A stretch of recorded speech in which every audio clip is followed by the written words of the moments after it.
Welcome back to the channel, everyone.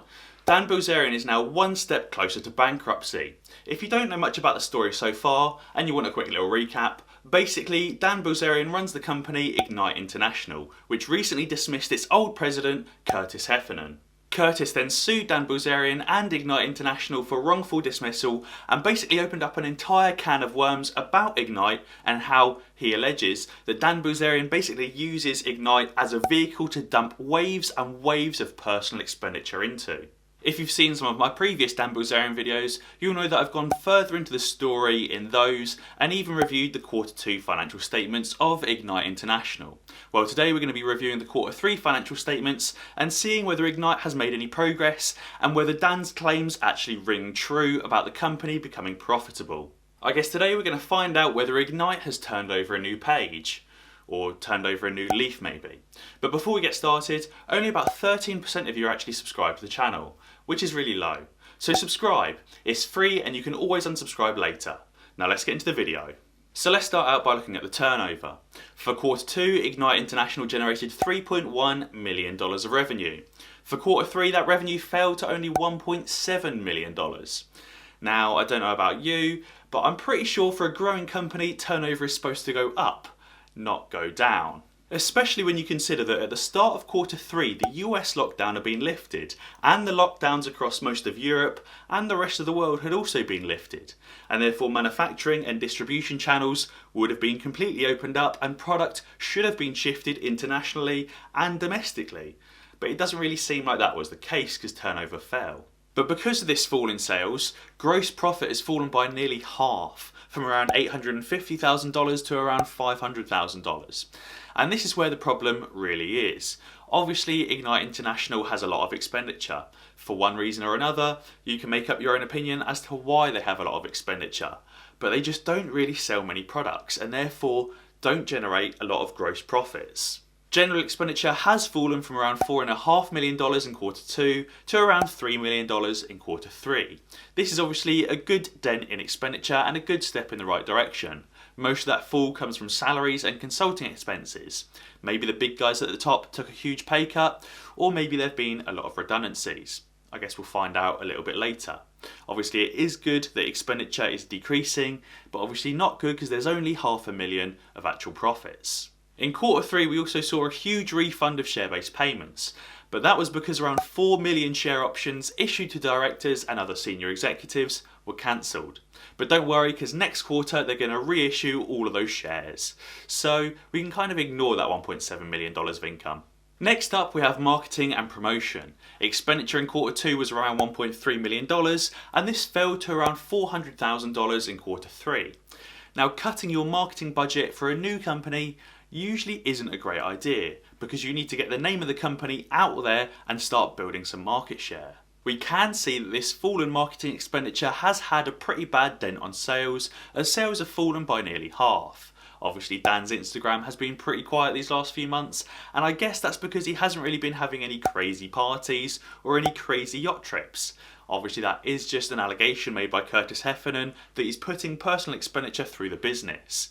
Obviously it's not proven for sure, but it does seem awfully coincidental that Dan's Instagram has been quiet, the marketing expenditure has fallen and sales have fallen as well. Now this next one is a real blunder. Ignite International paid around $5 million to buy Dan's home that he was renting for around $65 million, which is apparently under the market value. And therefore Ignite International basically paid money to have the option to buy Dan's home on the cheap, up until Q3. In Q3 they cancelled the lease on Dan's home, thereby also cancelling the option to buy the property on the cheap. And therefore Ignite just wasted about $5 million. But they do get a little bit of the sales proceeds if the property sells at some point in the future for a certain amount. But it also means that Dan is currently homeless until he rents somewhere else, of course. Now I also just want to touch on this interest expense quickly as well. Obviously Ignite International have borrowed a lot of money from external sources. A lot of companies also do that.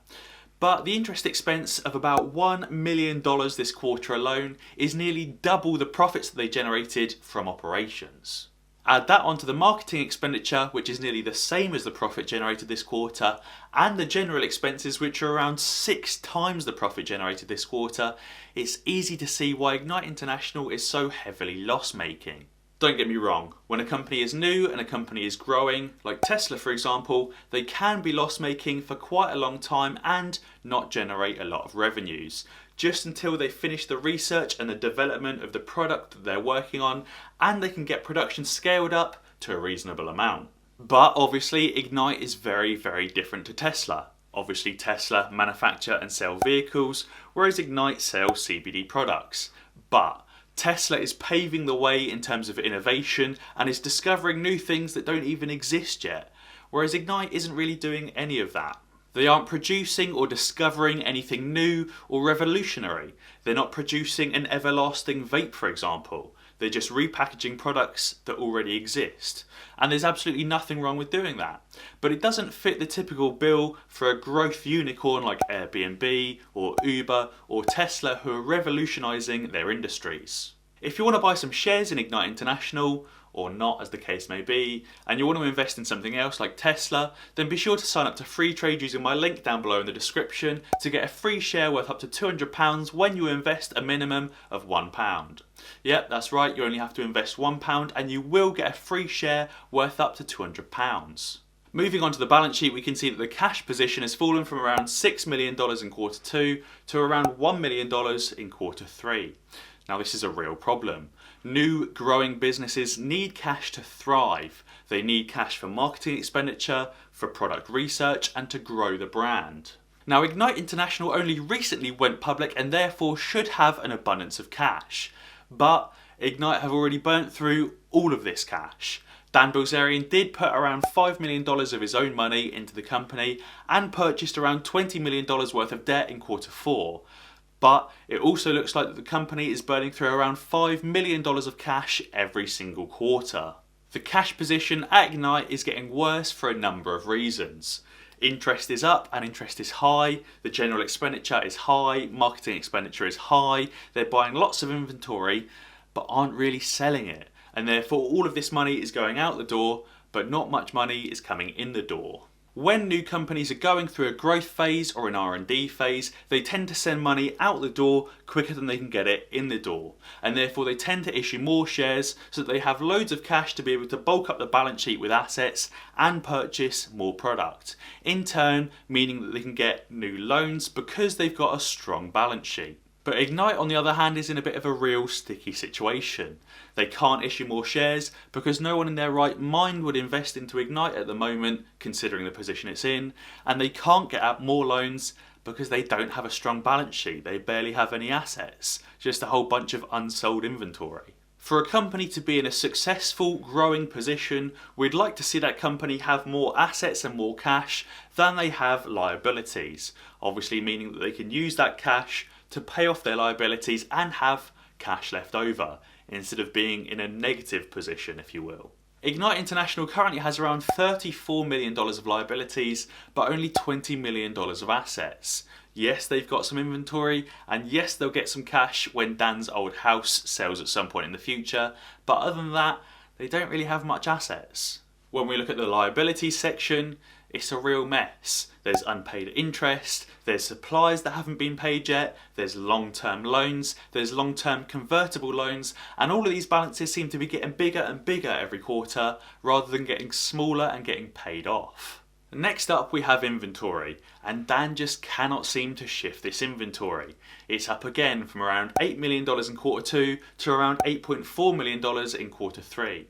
Now I just want to put into perspective just how much inventory that really is. The typical vape products at Ignite International sell for between $30 and $60 per item.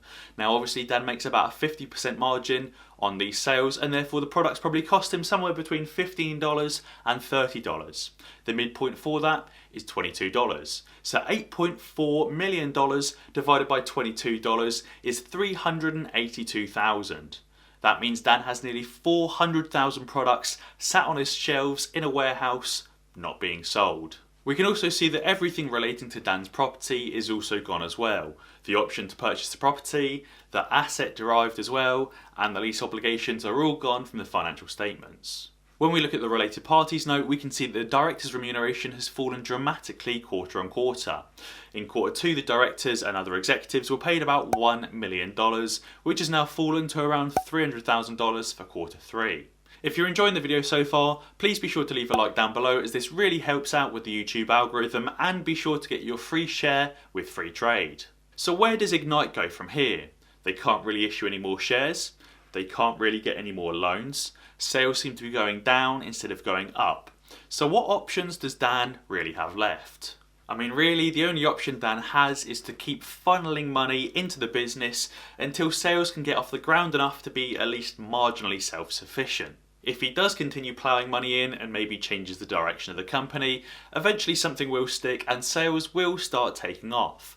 At that point, Dan can then start increasing his marketing expenditure back up and his other general expenses or whatever else he spends his money on, and it will kind of sustain itself. I guess this doesn't necessarily mean that Dan himself is going bankrupt, as he might have enough money to continue ploughing money into the company at $5 million a quarter forever. He's obviously got his poker winnings stored somewhere, or maybe he got some money from his multi-millionaire fraudster father. Dan's father, Paul Bilzerian, made hundreds of millions in the 80s and 90s and took off somewhere overseas. Therefore, we could assume that Dan might have some more money stored elsewhere. So technically, it doesn't necessarily mean that Dan himself is going bankrupt, unless there's anything fraudulent found in the Curtis Heffernan lawsuit. Then they could go after Dan's money personally. But obviously, these are just allegations made and nothing has been proven yet. Dan went live on Instagram and said that neither himself nor Ignite will be going bankrupt. From the Ignite financials, it doesn't look like the company is doing great, but Dan could just continue ploughing $20 million a year into the company to keep it afloat. It's very possible. But obviously, guys, remember to do your own research. This video has been based on publicly available financial statements and publicly available lawsuit documentation. Obviously, the lawsuit is just an allegation and hasn't been proven as truth. And finally, guys, if you enjoyed this video, then be sure to check out some of my others. Alternatively, subscribe to the channel and ding the notification bell, because that way you'll be alerted when I upload a new video. Cheers!